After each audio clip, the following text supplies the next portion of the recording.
Blase blue da. What's being a songwriter really like? Part 3. What's going on in the music world around you? Intrepid Songwriter. Yeah.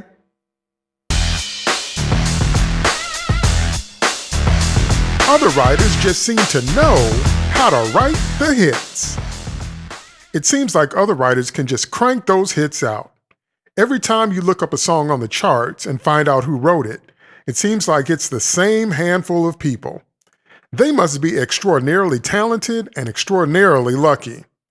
They must have a special relationship with the muse, where she just hands them hit after hit after hit. Seems like it comes really easy to them.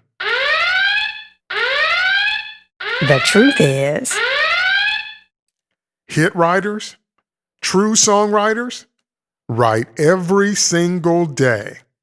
Whether it's melodies, lyrics, chord progressions, or beats, whatever their writing palette holds, they are working at it every day. I have lyrics that just interrupt me sometimes when I'm working on a song, so I've invented something that I call the rejected lyric sheet. It's where I keep all the stuff I've written for a song that I end up not using, because I might be able to mine something from it later.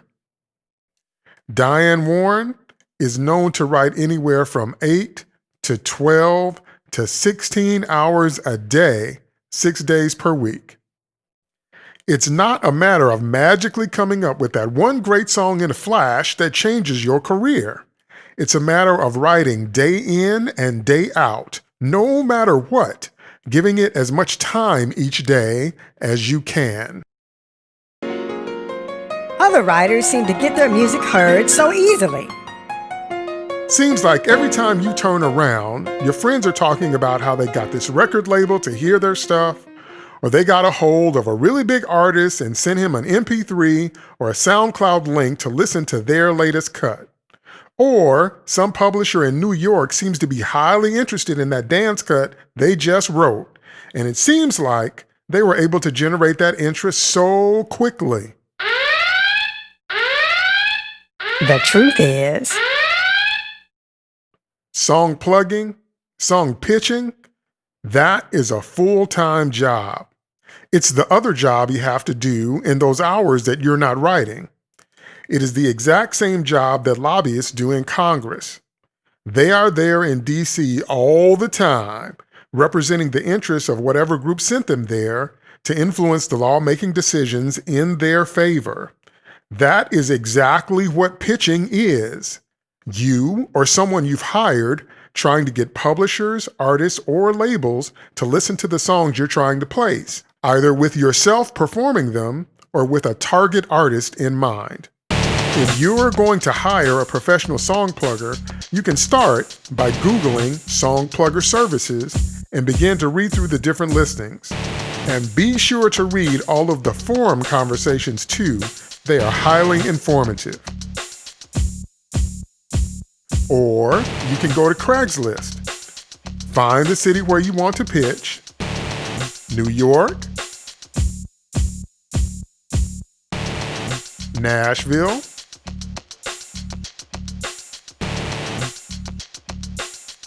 or Los Angeles.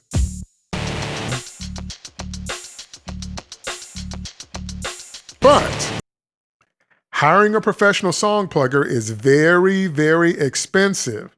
They will require payment up front with absolutely no guarantee of getting your songs placed. Read every single word of their contract before you sign it. You'll want to know which rights you are retaining and which rights you are granting. Song placement comes from building relationships with artists, labels, managers, and publishing houses, and that takes quite a bit of time. You should ask to see the track record of any legitimate professional song plugger before you sign up with them and see whose songs they've already placed and with whom.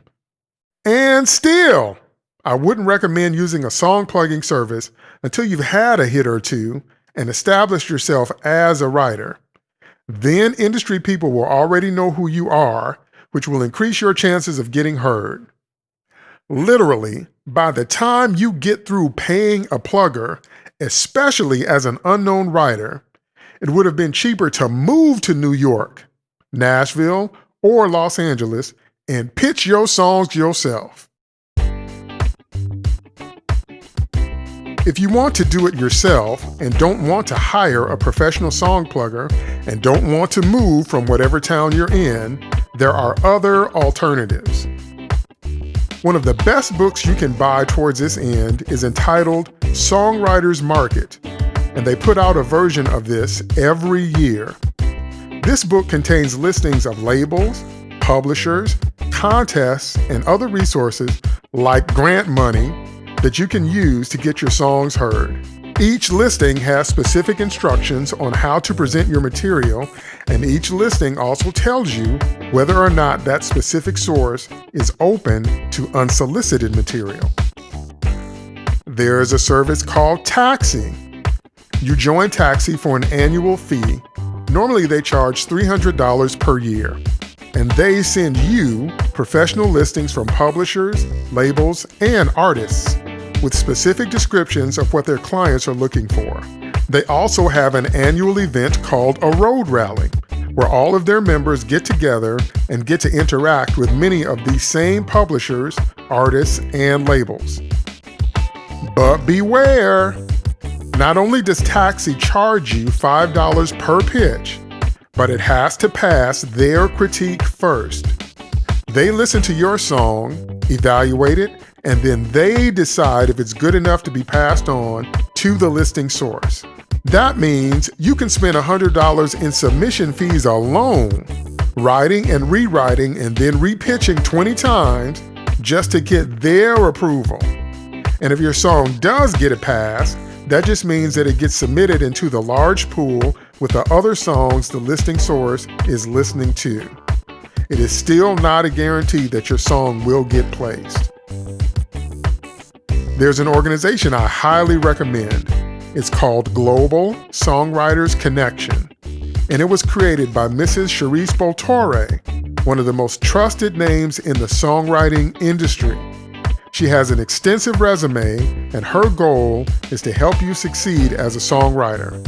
Once you pay your annual fee to join, $50 per year, you get access to song critiques, personal mentoring by Cherie, pitch opportunities, and a wealth of other resources designed to make both your songs better and maximize your opportunities to pitch them. I highly recommend Cherie and Global Songwriters Connection. That's it for this week. Tune in next week for part 4 of What's Being a Songwriter Really Like, where I talk about getting placed and getting paid and never stop writing.